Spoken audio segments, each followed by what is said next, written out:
নমস্কাৰ সকলোকে পুনৰ স্বাগতম জনাইছো আমাৰ অন্য এটা জব ইনফৰমেটিভ ভিডিঅ'লৈ। আজিৰ ভিডিঅ'টোত আপোনালোকৰ বাবে এছএছচি ৰিক্ৰুটমেণ্ট 2025 to 26 ৰ বিষয়ে আলোচনা কৰিবলৈ লৈছো। এই ভিডিঅ'টোত আমি এই ৰিক্ৰুটমেণ্টৰ বিষয়ে সকলোখিনি ডিটেইলছ আগবঢ়াইছো। কেনে ধৰণৰ কোৱালিফিকেশ্যন লাগিব, পদ কিমান খালী আছে আৰু এডুকেশ্যন কোৱালিফিকেশ্যন কিমান লাগিব, সিলেকশ্যন প্ৰচেছ কেনে ধৰণৰ হ'ব, সকলোখিনি ডিটেইলছ আমি আলোচনা কৰিছো। গতিকে ভিডিঅ'টো শেষৰলৈকে চাই থাকক। আৰু যদি আপুনি আমাৰ চেনেলটো প্ৰথমবাৰৰ বাবে ভিজিট কৰিছে তেনেহলে চেনেলটো সাবস্ক্ৰাইব কৰি কাষতে থকা বেল আইকনটো প্ৰেছ কৰি ৰাখিব এনে ধৰণৰ জব ইনফৰমেটিভ ভিডিঅ'সমূহ নটিফিকেশ্যন প্ৰতিদিনে লাভ কৰিবলৈ। তেনেহলে আহক দেৰি নকৰি আমি ভিডিঅ'টো আৰম্ভ কৰোঁ। ষ্টাফ সিলেকশ্যন কমিছনৰ ফালৰ পৰা আপোনালোকৰ বাবে 2025 to 26 বৰ্ষৰ বাবে 23,175 টাকৰ ভেকেন্সি মুকলি কৰি দিছে। যোনসকল ইণ্টাৰেষ্টেড আৰু এলিজিবল হয় সকলোৱে এপ্লাই কৰিব পাৰিব। আমি এই ৰিক্ৰুটমেণ্টৰ বাবে এটা অভাৰভিউ চাই ল'ম, তাতে আপোনালোকে সকলোখিনি জানিব পাৰিব। অৰ্গেনাইজেশ্যন নেম দিয়া হৈছে ষ্টাফ সিলেকশ্যন কমিছন বা BSSC আৰু পোষ্ট নেম হৈছে পঞ্চায়ত সচিব, lower division clerk, revenue staff, copywriter, junior field investigator,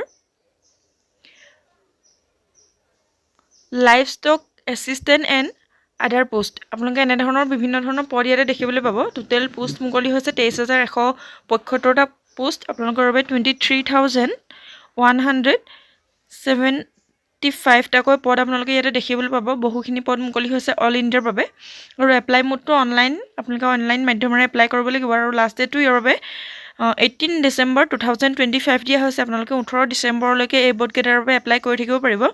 ইয়াতে অল ইণ্ডিয়াৰ মেইল ফিমেইল সকলোৱে এপ্লাই কৰি ল'ব পাৰিব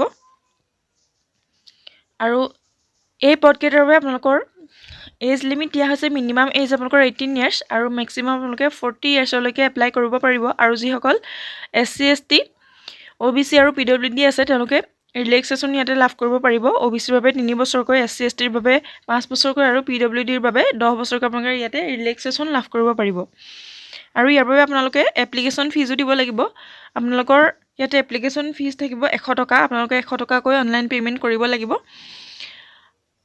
যদি ইণ্টাৰেষ্টেড হয় আপোনালোকে এপ্লাই কৰি ল'ব পাৰিব। সিলেকশ্যন প্ৰচেছটো হৈছে ৰিটেন এক্সাম, ডকুমেণ্ট ভেৰিফিকেশ্যন, এনেধৰণে আপোনালোকৰ সিলেকশ্যন প্ৰচেছটো হ'ব। আৰু এডুকেশ্যনেল কোৱালিফিকেশ্যনৰ কথা ক'বলৈ গ'লে ইয়াতে আপোনালোক 12 পাছ কৰিব লাগিব, তেতিয়া আপোনালোকে এপ্লাই কৰিব পাৰিব। আপোনালোকে মিনিমাম যদি 12 পাছ কৰিছে তেনেহ'লে আপোনালোকে এই পদকেইটাৰ বাবে এলিজিবল হ'ব।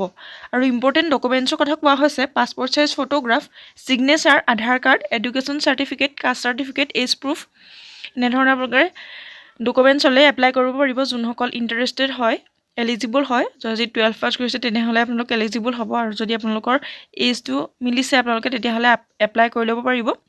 SSCৰ যিটো অফিচিয়েল ৱেবছাইট আছে তাতে গৈ আপোনালোকে ভিজিট কৰি সকলোখিনি ডিটেইলছ জানি ল'ব পাৰিব আৰু আপোনালোকে তাতে এপ্লাই কৰি ল'ব পাৰিব। ইম্পৰ্টেণ্ট ডেটছৰ কথা কোৱা হৈছে online form starting date 15 October 2025, 15 অক্টোবৰৰ পৰাই অনলাইন এপ্লাই ষ্টাৰ্ট হৈ আছে আৰু ইয়াতে লাষ্ট ডেটটো হৈছে 18 ডিচেম্বৰ 2025।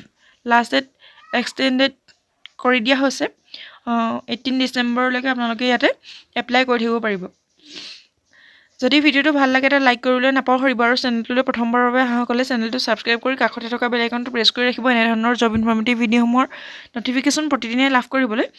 ভিডিঅ'টো ইমানেই আছিলে, শেষৰলৈকে চাই থকাৰ বাবে বহুত বহুত ধন্যবাদ।